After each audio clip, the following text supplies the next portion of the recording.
내가 본 천국 제25탄입니다. 애통하는 자가 받게 되는 복은 위로, 이런 제목으로 잠시 말씀을 나눕니다. 마태복음 5장 4절에 애통하는 자는 복이 있나니 그들이 위로를 받을 것이며,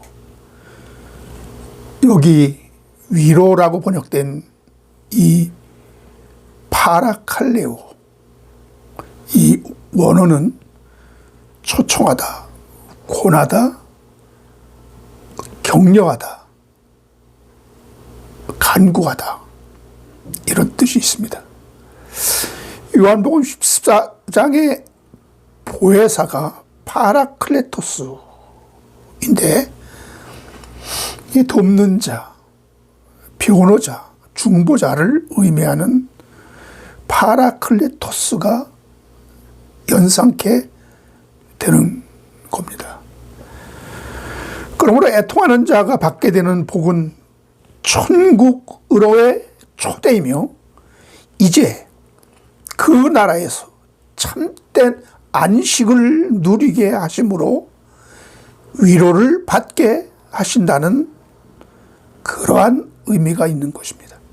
천국을 바라보는 사람들, 그날을 소망하면서 기쁘게, 즐겁고, 벅차고, 가슴 뜨거워해야 하는 것이 정상입니다. 그러나 현상은, 그리고 현실은 그와 많이 다르다는 겁니다. 그래서 너희는 항상 기뻐하라, 범사에 감사하라, 쉬지 말고 기도하라 라고 하신 것인 줄 것 같습니다. 데살로니가전서 5장 16절로 18절에 항상 기뻐하라, 쉬지 말고 기도하라, 범사에 감사하라, 이것이 그리스도 예수 안에서 너희를 향하신 하나님의 뜻이니라. 아마도 이 말씀은 역설적으로 주신 말씀 같습니다. 우리가 항상 기뻐할 수 없고, 범사에 감사할 수 없고, 쉬지 않고 기도할 수 없기에, 그런 환경과 여건 속에 있지 않기 때문에, 그럼에도 불구하고 이런 계명을 주신 것은 너희는 이런 마음가짐을 갖고 살지 않으면 성도가 제정신으로 이 세상을 살아갈 수 없다는 것을 암시하고 있는 것으로 보입니다. 왜?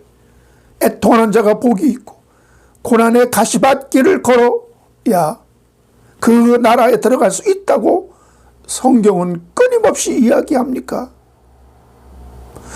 우리가 지금 살고 있는 이 세상은 그런 마음을 갖고 살지 않으면 도저히 올바른 신앙생활을 유지하기가 어렵기 때문인 것입니다. 이 세상이 그렇게 녹록하지 않다는 것을 말씀하고 있는 것이죠.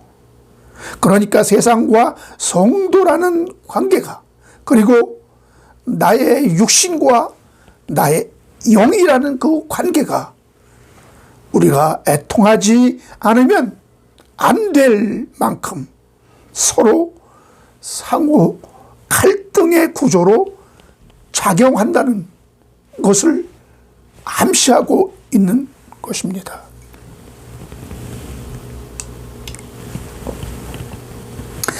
그래서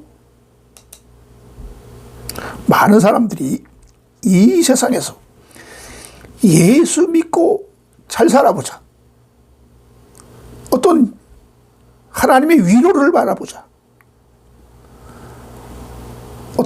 나의 어떤 이상을 펼쳐보자, 나의 어떤 목표를 달성해보자, 이런 목적으로 예수 믿으라고 권면하는 것은, 이것은 합당한 전도의 방법이 아닙니다.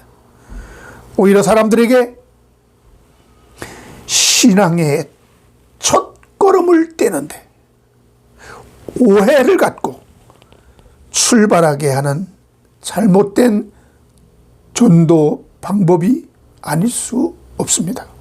그러므로 우리는 예수 믿고 구원받은 자의 현실을 정확히 알려줘야 합니다. 베드로전서 5장 7절로 9절에 보면은 너희 염려를 다 주께 맡기라. 이는 그가 너희를 돌보심이라.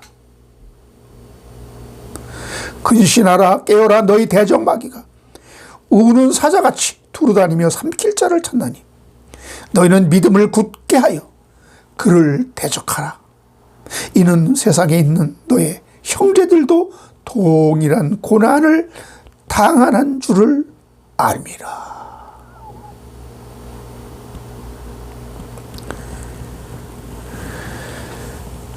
주님의 자녀가 된 그때부터 이제 우리는 우는 사자같이 마귀는 삼킬 자를 찾아다닌다고. 그래서 우리는 원수 마귀의 먹잇감이 되기 시작했다고 말씀하고 있는 것입니다. 왜? 이는 너의 형제들도 동일한 고난을 당하는 줄을 알게 하기 위해서 우리 모두는 그리스도인은 이런 마귀의 먹잇감이 돼요. 항상 호시탐탐 믿음이 연약한 자, 시험받은 자, 흔들리는 자를 노리는 것입니다. 그래서 너희는 근신하라, 깨어라. 경각심을 갖지 않으면 안 된다는 그러한 말씀인 것이죠. 그럼에도 우리는 예수 믿는 목적을 오랫동안 내가 빚진 자에게서 그 빚을 탕감받으려는 그런 식으로 내가 어떤 맡긴 것을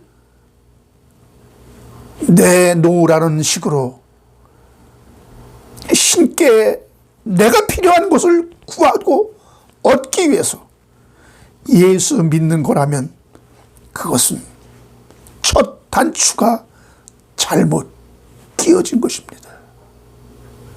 우리는 하나님으로부터 무엇을 얻어내기 위해서 하나님께 맡겨놓은 어떤 것을 내가 그것을 찾아온다, 얻어낸다, 이러한 마음이 아닙니다. 여러분, 내가 창조주 하나님을 믿는 것은 너무나 당연한 것이요, 고난이 온다 해도 이상인 것이 아닙니다. 이것이 성도의 기본 자세입니다. 우리는 하나님을 어떤 나의 유익을 위해서, 하나님을 믿는 어떤 보상 때문에 우리는 예수 믿는다면 그 신앙은 오래가지 못합니다.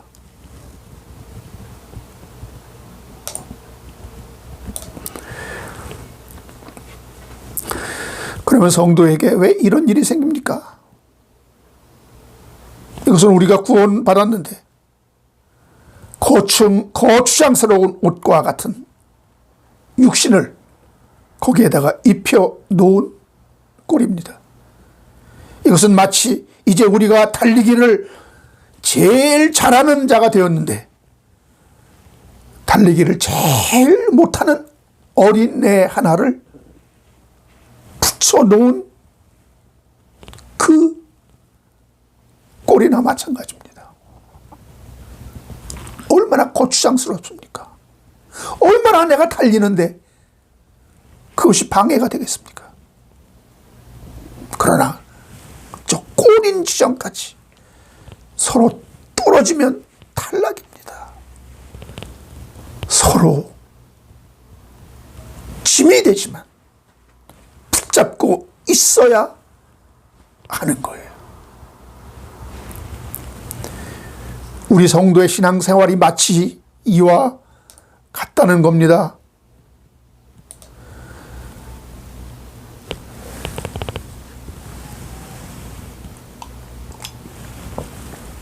이것은 마치 우리 부부의 관계처럼 서로 미워하기도 하고 원망, 불평하기도 하고 서로 합이 맞지 않아서 다투기도 하고, 부부의 관계가 그렇지 않습니까? 서로 쓰러지고 넘어지고, 한쪽이 넘어지면 질질 끌고 갈지라도 서로를 놓으면 안 되는, 마치 그런 2인 3각의 경기 같이 우리는 하나의 운명 속에서 우리가 그 삶을 살아내야 하는 것이 우리의 신앙생활입니다. 이것이 우리의 육신과 우리의 영의 그 상호작용입니다. 얼마나 이것이 서로 도우면, 서로 협력하면 얼마나 좋겠습니까? 그러나 사도 바울도 내 마음은 원하되 내 육신이 방해를 하는구나. 내 속에 또 다른 법이 있어 나로 저 사망으로 이끌고 가는구나. 이렇게 고백했잖아요. 여러분, 우리는 눈물을 머금고 함께 공존할 수밖에 없는 이 육신과 영의 갈등, 이것은 버릴래야 버릴 수 없고 끝까지 같이 가야 하는 운명인데, 여러분, 이런 상황이 어찌 기쁘고 즐겁기만 하겠습니까? 그래서 애통하는 자가 복이 있다고 하는 것입니다. 무슨 복입니까? 위로받는 복입니다. 인간은 여러분 이 세상에서 절대 위로받을 수 없습니다. 여기서 말하는 이 위로는 하나님의 위로입니다. 하늘나라의 초대입니다. 저 하늘나라, 슬픔, 고통, 애통이 없는 저 하늘나라에 갈 수 있는 그 초대권, 그것이 우리에게 주어지는 그 참된 소망의 확신, 이것이 누구에게 이 세상에서 고통받고 예수님 때문에 애통하고 간구하고 처절하게 몸부림치는 이 신앙생활을 하는 자들에게 주어지는 선물입니다. 하나님의 복입니다. 저 하늘나라에서만이 눈물, 고통, 슬픔, 애통이 없는 곳이기 때문에 그곳으로 초청받는 것이야말로 진실로 진정한 위로인 것인 줄 믿으시기 바랍니다.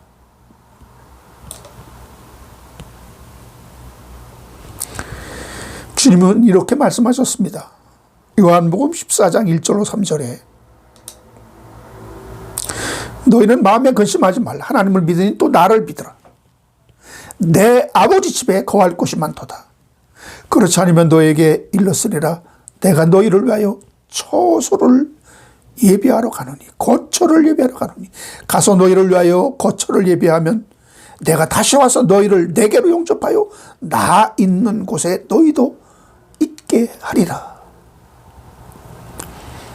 지금 마음에 근심하고 있는 자들을 위하여 위로의 말씀을 주신 것입니다. 하나님을 믿으니 또 나를 믿으라.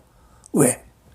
아버지 집에 거할 곳이 많도다 하시면서 내가 다시 와서 너희를 내게로 영접하여 이제 나 있는 곳에 너희도 함께 영원히 있게 하리라.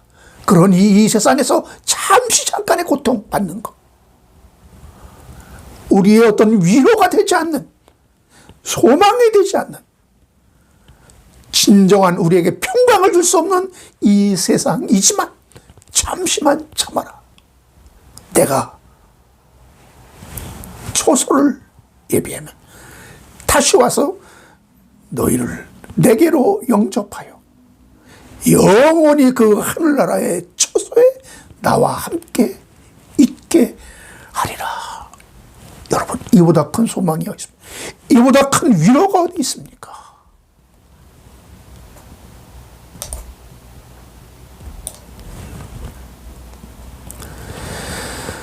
그래서 우리는 육신의 옷을 벗어버리기 위해서 우리는 몸부림치는 그런 과정이 필요하다는 겁니다. 예수께서도 기도하지 못하는 제자들에게 이렇게 말씀하셨습니다. 기도하고 싶은 마음이 들면 여러분 언제나 기도할 수 있고, 전도할 마음이 생기면 언제나 복음 전파하게 되고, 세상 것 다 버리고 오직 주를 쫓아가는 그 삶이 옳은 것인지 알지만 우리의 몸이 그걸 따라주지 않는다는 겁니다.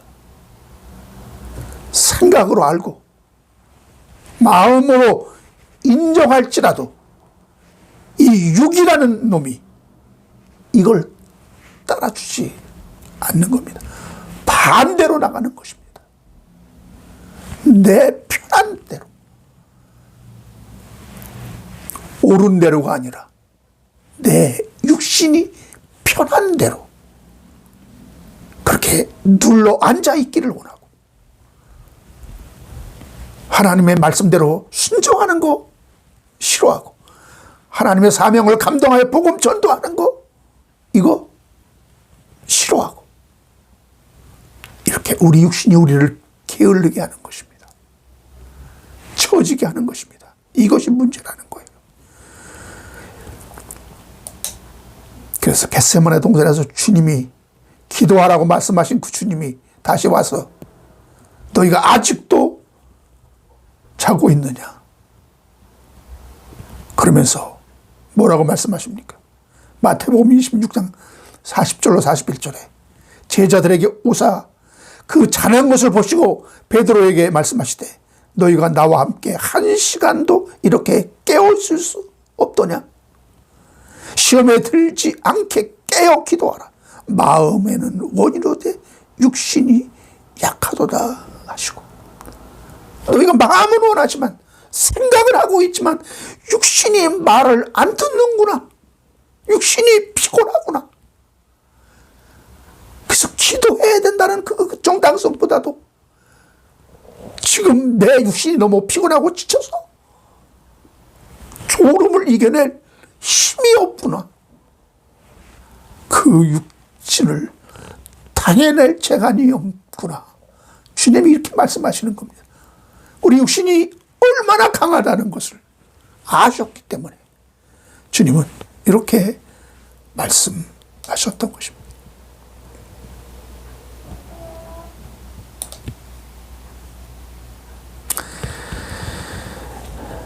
이것은 성도라면 당연히 받아들여야 하는 운명과 같은 것입니다. 로마서 8장 23절에는 성령의 첫 열매가 된 자들, 즉 성도들을 가리킨다는 것인데요. 주님 안에서 성령으로 또 말씀으로 결실된 자들이라는 겁니다. 그럼에도 불구하고 이 장자와 같은 처음 익은 열매, 이 성도들의 고백은 바로 이러합니다. 우리가 속으로 단식하며 이 몸의 구속을 기다린다는 거예요. 로마서 8장 23절에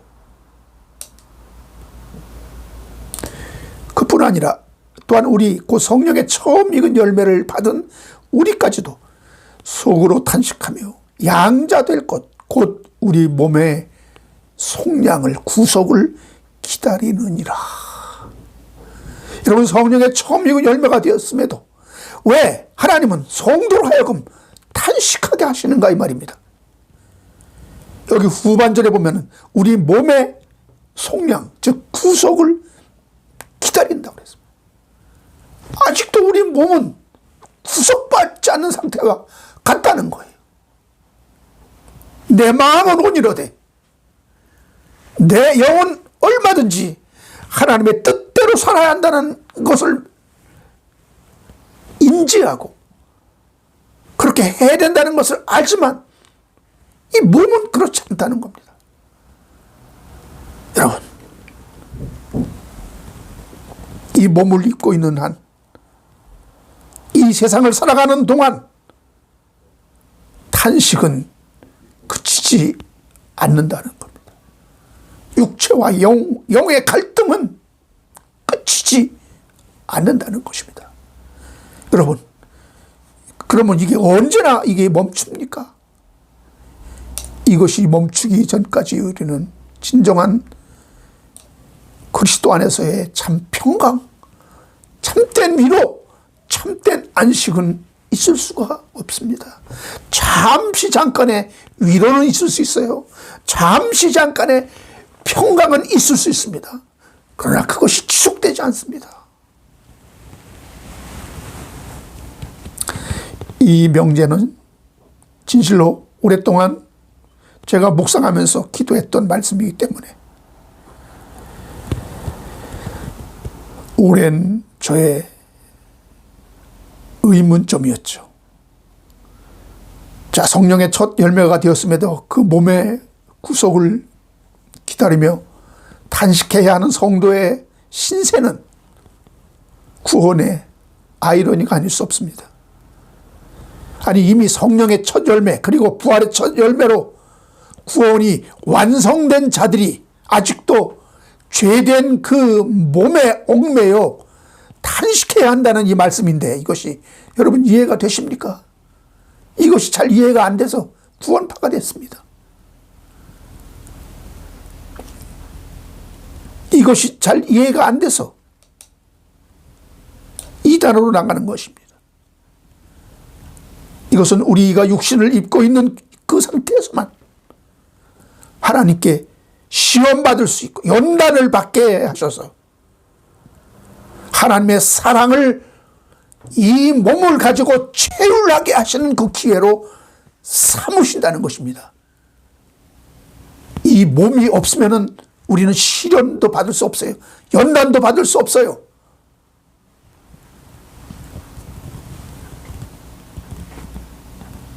이것은 하나님의 섭리로 인간에게 죄가 얼마나 무서운 존재이며 잔악 무도한 것인지를 몸소 느끼게 하시고 그 악독한 죄에서 건져주신 예수 그리스도를 영원히 찬송하게 하시려는 하나님의 섭리인 것입니다.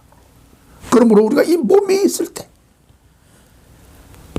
정말 이 몸과 싸워서 투쟁하고 몸을 이겨내는, 몸의 욕망을 이겨내는 그런 승리의 기쁨도 맛보고 기도를 방해하는 그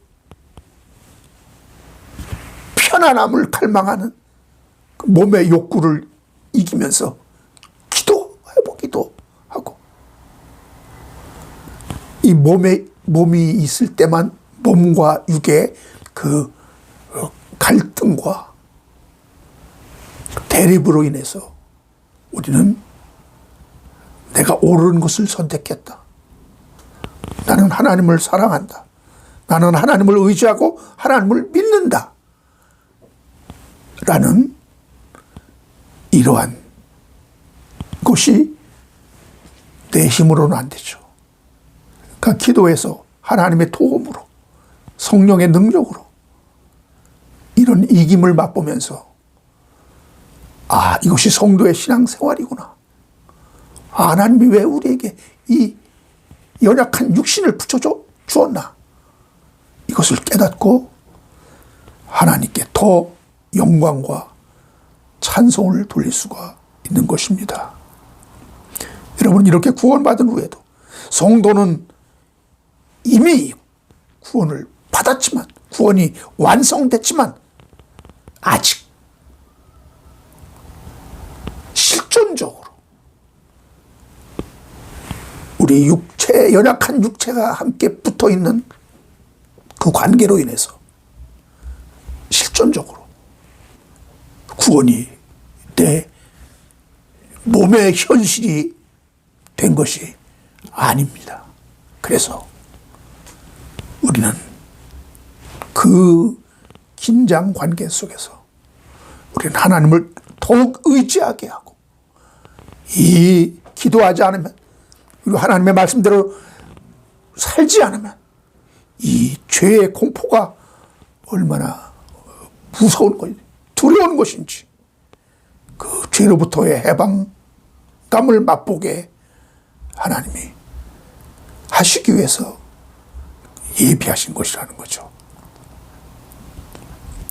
그래서 사도행전 17장 31절에 이런 말씀이 있습니다. 이는 정하신 사람으로 하여금 천하를 공의로 심판할 날을 작정하시고, 이에 그를 죽은 자 가운데서 다시 살리신 것으로 모든 사람에게 믿을 만한 증거를 주셨음이니라. 아멘.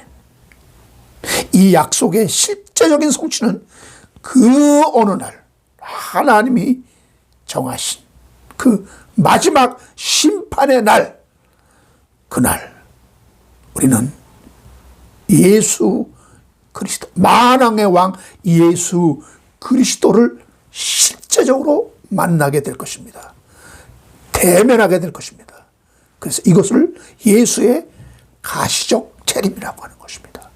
하나님은 이날 우리 모든 것을 심판해야 되기 때문에 이제 인간의 그 죄로부터 인한 그 고통을 끝내야 하기 때문에 그 마지막 심판 날을 정하신 것입니다.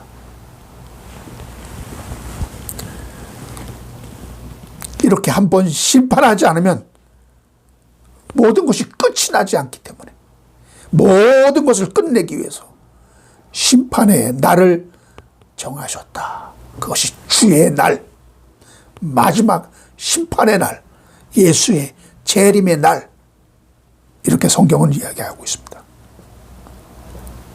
그래서 그날은 하나님의 약속이 실질적으로 성취되어 우리의 육신의 몸이 신령한 몸으로 변화되어 제 부활의 몸으로서 하늘에서 영원히 이 썩어질 육신의 몸이 아니라 이 죄된 나의 영과 계속 갈등하는 그러한 육신이 아니라 이제 신령한 몸, 거룩한 몸을 입게 된다. 그때 모든 것이 끝나게 되는 것입니다. 그때 우리가 진정 하나님의 안식과 영원한 해방을 그때 맛보게 되는 것입니다. 할렐루야. 그래서 그날이 되면은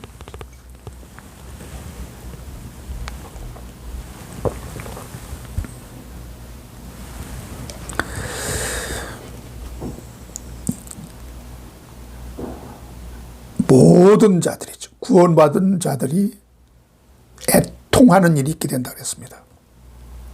애통하는 자가 복이 있다고 그랬죠. 스가랴 12장 10절에 내가 다윗의 집과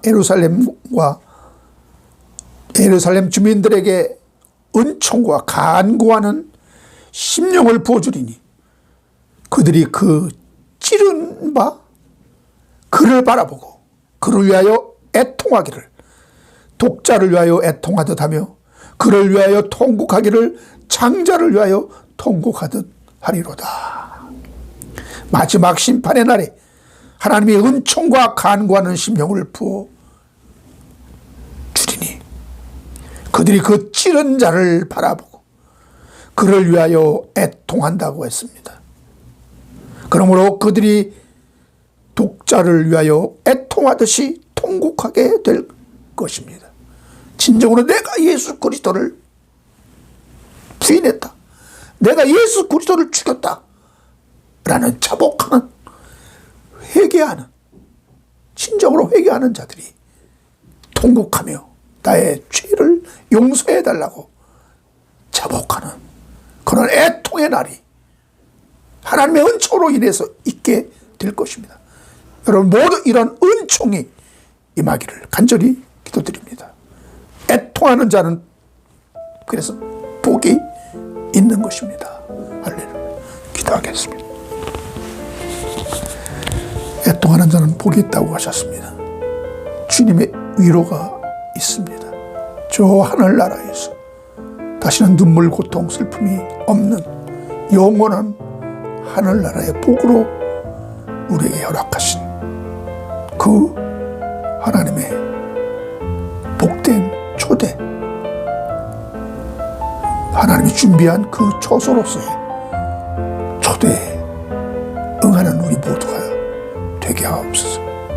이것이야말로 진정 참 평안과 참된 안식과 참된 만족을 그리고 위로를 드리는 복된 길임을 알게 하시고 거기에 동참하는 우리 모두가 되게 허락하여 주시옵소서.